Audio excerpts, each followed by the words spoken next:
जय हिंद। देखिए, सारे स्टूडेंट के लिए, जो भी रेलवे के स्टूडेंट है, उनके लिए एक आवश्यक सूचना है। आपकी सारी मांगों को रखा गया है। हम आपकी सारी दुविधाओं को अब क्लियर करते हैं। देखिए, 28 जनवरी को किसी भी तरह के किसी भी प्रोटेस्ट में आप हिस्सा न लें, ये आपके लिए गलत साबित हो जाएगा। हम आपकी सारी समस्याओं को एक एक करके सिलसिलेवार तरीके से बताते हैं। देखिए, अभी एक वीडियो आया बिहार के पूर्व उप मुख्यमंत्री जो सुशील मोदी जी थे, उन्होंने कहा कि वो रेलवे मंत्री से बात किए, वो स्टूडेंट के मांग के सहमत है। और आरआरबी रेल मंत्री भी इस बात से सहमत है कि वो 20 गुना रिजल्ट देंगे, अर्थात ओरिजिनल जो नंबर रिपीट नहीं करेंगे, यूनिक नंबर जो दिए जाएंगे, अर्थात 3.5 लाख और लड़कों को जोड़ा जाएगा। एनटीपीसी वालों की समस्या खत्म। ग्रुप डी वालों की जो समस्या थी, उनके लिए सीबीटी 2 को जो अचानक जोड़ा गया था, उस पर भी वो सहमत हो गए, इसे भी हटा देंगे वहां पर। इस पर प्रधानमंत्री का भी इंटरफेरेंस था, जिस वजह से ये आसानी से हुआ। अब बातों को समझिए, इसमें गलती रेल मंत्री या प्रधानमंत्री की ओर से नहीं थी, इसमें गलती आरआरबी की ओर से थी। आरआरबी को स्टूडेंट की समस्याओं से मतलब नहीं था, और आरआरबी भी कुछ चीजों से जूझ रही थी। उसको इतने बड़े एग्जाम को कंडक्ट कराने के लिए कोई कंपनी जल्दी नहीं मिल रही थी। लेकिन कुछ लोगों का कहना है कि ये राज्यों में हो रहे चुनाव के मद्देनजर ऐसा डिसीजन लिया है, ये गलत है। देखिए, ये किसी टीचर या स्टूडेंट का स्टेटमेंट नहीं है, ये पॉलिटिकल मोटिवेटेड स्टेटमेंट है। हम बताते हैं क्यों ऐसा नहीं होगा, रेलवे को अपनी बात क्यों माननी पड़ेगी। क्योंकि ये जो संशोधन और कमेटी बनाई गई है, और ये जो डिसीजन लिया गया है कि 20 गुना रिजल्ट और सीबीटी 2 ग्रुप डी से हटाया जाएगा, ये रेल मंत्री का डिसीजन है, और इसमें पीएमओ इन्वॉल्व है, न कि आरआरबी का। अगर आरआरबी का रहता तो आरआरबी मनमानी करती, लेकिन उसके ऊपर पीएमओ का डेडलाइन है। पीएमओ जिस डेट को दे दी, उसको हर हाल में मानना है। इसलिए आपकी हर मांग को मान लिया गया है। आप किसी भी तरह का कल कोई प्रोटेस्ट नहीं करेंगे, क्योंकि जब आप प्रोटेस्ट करेंगे तो उसके बीच में कोई दूसरा आदमी भी आके वायलेंस कर देगा। आरा में जो ट्रेन जला दी गई, या फिर गया में ट्रेन जला गई, क्या विद्यार्थी कह सकता है कि उसके आड़ में किसी दूसरे ने नहीं किया हो? करेगा कोई भी, भुगतेंगे स्टूडेंट। आपके लिए हम खड़े हैं बाबू। आपकी हर मांगों को हम शुरू से ही उठाते हैं। लेकिन जब हम वहां जाते हैं मंत्रालय में बात करने के लिए या बोर्ड ऑफिस में बात करने के लिए, तो वहां हम क्या जवाब देंगे किसी हिंसा का? वो यही पूछेंगे ना, जब बातें मान ली गई है तो आप क्यों हिंसा कर रहे हैं? तो इसलिए आप कल किसी भी तरह का, एक कह रहा है कोई भारत बंद होगा, क्यों भैया? आपकी स्टूडेंट की मांग हो गई, खत्म कहानी। अब आप पढ़ाई पे ध्यान दीजिए, ऐसे किसी भी और फेक न्यूज अफवाहों पे ध्यान नहीं दीजिए। कुछ भी जो यूट्यूब वाले हैं कुछ भी लिख देते हैं, ऐसे चीजों से आप बचिए। किसी भी डिस्ट्रिक्ट का कोई भी लड़का कल कोई भी प्रोटेस्ट या वायलेंस नहीं करेगा। हम कोई भी शिक्षक, हम हो या कोई टीचर, सारे टीचर परेशान हैं कि कल के प्रोटेस्ट को कैसे भी रोकिए। सारे टीचर से भी कहते हैं कि आप लोग तत्काल वीडियो रिलीज कीजिए कि कल कोई भी स्टूडेंट किसी भी डिस्ट्रिक्ट का हो।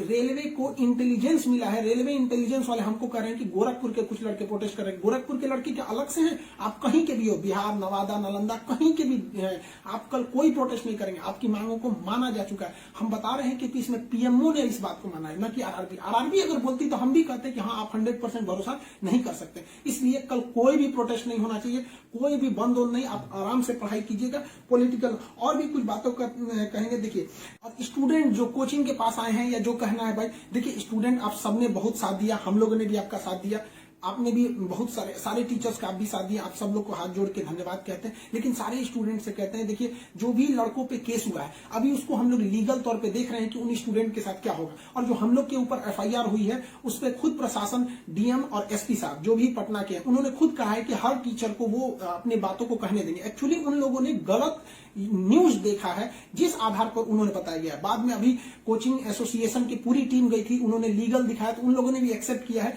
कि वो हम बातों को समझेंगे। जब हम लोग वहां बातें करेंगे तो बताएंगे। आगे हम लोग पे क्या एक्शन लिया जाता है वो हम आपको बताएंगे। हम आपके साथ हैं, आप लोग हमेशा रहिए। आप लोग के देखिए, हम आपकी हर बात को उठाते हैं। लेकिन अभी हमारे ऊपर सबसे बड़ी जिम्मेदारी है कि 28 तारीख को कुछ नहीं होना चाहिए, क्योंकि अगर 28 तारीख को कुछ होगा तो फिर हमको जवाब देना ही नहीं बन पाएगा, क्योंकि आपकी हर बातों को मान लिया गया। हाँ, हमारी गिरफ्तारी या किसी टीचर की गिरफ्तारी होगी कि नहीं होगी, एफआईआर वापस होगा कि नहीं होगा, ये सारी चीजें जब हम वहां बैठेंगे प्रशासन पे, जो डिसीजन होगा हम आपको बता देंगे। वरना फर्जी न्यूज पे आप लोग ध्यान नहीं देंगे। आप बाबू बात समझिए, इतना प्रेशर है। हमारे घर के लोग, हमारी मम्मी परेशान है। अगर आप कल को अगर प्रोटेस्ट कर देते हैं या कुछ भी, तो हम अपनी मम्मी को समझाने में परेशान होंगे। एक फैमिली, बताइए हम लोग की फैमिली के ऊपर क्या गुजरता होगा। आप समझिए इस चीज को। हम इसलिए फिर हर स्टूडेंट को हम हाथ जोड़ते हैं, बाबू हम ठीक हैं फिलहाल। अगर पुलिस कुछ भी कार्रवाई करती है हमारे ऊपर, हम आपको बताएंगे, ठीक है? ऐसा नहीं है, पुलिस प्रशासन भी पढ़ी लिखी होती है। ऐसा नहीं है कि जो वहां पे बैठे हैं वो आपकी तरह स्टूडेंट नहीं रहे होंगे, वो भी समझते हैं। उन लोग की जिम्मेदारी बताइए, पटना के डीएम और एसपी साहब की इसमें क्या गलती थी? लेकिन प्रेशर तो उनके पास है कि आप लॉ एंड ऑर्डर को मेंटेन कीजिए, तो वो लोग भी इसको कर रहे हैं। उन लोग के पास जैसा डिसीजन होगा हम आपको बताएंगे। और हाँ, ये बात हम हमेशा कहते हैं कि जो रेलवे बोर्ड बनाया गया वो इलेक्शन से मोटिवेटेड नहीं है, ये पीएमओ के इंटरफेयर के बाद इसे बनाया गया है। हम आप सारे स्टूडेंट जो हमारे साथ खड़े हैं, हम आप सबको भी हम कहते हैं आप लोग को धन्यवाद, और प्रशासन को भी कहते हैं कि देखिए, अगर हमारे नाम से कोई आईडी बनी है तो वो हमारी नहीं हो सकती। अगर कोई बराक ओबामा के नाम से आईडी बना के कुछ बनाता है तो उसमें बराक ओबामा को आप अरेस्ट या एफआईआर नहीं कर सकते। तो आप पहले उसकी सत्यता की जांच कीजिए। रही बात खान सर का नाम क्यों आ जाता है, तो ये भैया एक बात बताओ कि विद्यार्थी का इशू रहेगा, टीचर का नाम नहीं आएगा। हाँ, आप पूजा करिएगा और गणेश जी का नाम नहीं होगा। कोई भी पूजा करिएगा सबसे पहले वहीं से शुरुआत होती है। तो आप कश्मीर से कन्याकुमारी तक हर स्टूडेंट से पूछिएगा, उनके इशू में हम साथ रहते तो हमारे लिए खड़े रहेंगे वहां पर।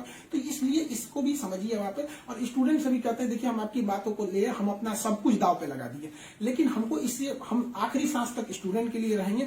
हम बाजी लगा देंगे अपनी जान की जब जब बात आएगी हिंदुस्तान की। तो कल बात हिंदुस्तान की है, हाथ जोड़ते हैं, कल कोई लड़का प्रोटेस्ट में भाग न ले प्लीज कहते हैं। और हर टीचर से कहते हैं, आप जहां भी हैं, कश्मीर से कन्याकुमारी तक हैं, अरुणाचल प्रदेश से गुजरात तक हैं, हर टीचर अपने स्टूडेंट को समझाए कि कल किसी भी तरह का प्रोटेस्ट न हो, वरना स्टूडेंट के आड़ में कुछ उपद्रवी लोग आके तोड़फोड़ मचा देंगे और बदनाम होंगे स्टूडेंट, और हम लोग कहलाएंगे शिक्षा माफिया। जो गरीब बच्चे हैं उनको हम लोग आज भी फ्री में पढ़ाते हैं, विकलांग बच्चों से हम लोग फीस नहीं लिए हैं, लेकिन फिर भी हम लोग को माफिया कहा जाता है। और कल को अगर कोई प्रोटेस्ट में कुछ हो गया तो हम लोग को तालिबानी कहने लगेगा सब। तो बताइए क्या ये अच्छा लगेगा?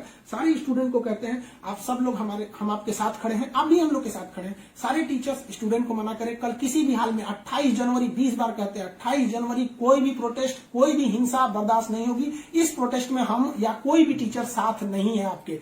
28 जनवरी का प्रोटेस्ट किसी भी स्टूडेंट या टीचर का नहीं है। बस हम बता दिए आपको, पढ़ाई कीजिए। और आपका जो रेलवे बोर्ड बैठी है वो डिसीजन लेगी, क्योंकि इसमें पीएमओ, रेल मंत्री और प्रधानमंत्री भी इन्वॉल्व है। जो गलतियां हुई थी आरआरबी से हुई थी, आरआरबी को इसमें साइड कर दिया गया। हम उम्मीद करते हैं कि हमेशा हम आपके लिए खड़े रहें, कल आप हमारे लिए भी खड़े होइए। 28 तारीख को शांति बनाए रखिए, हाथ जोड़ रहे हैं आप सभी। सूचना होगी आगे, प्रशासन हम लोग पे क्या कार्रवाई करता है इसकी भी हम आपको सूचना देंगे। जय हिंद।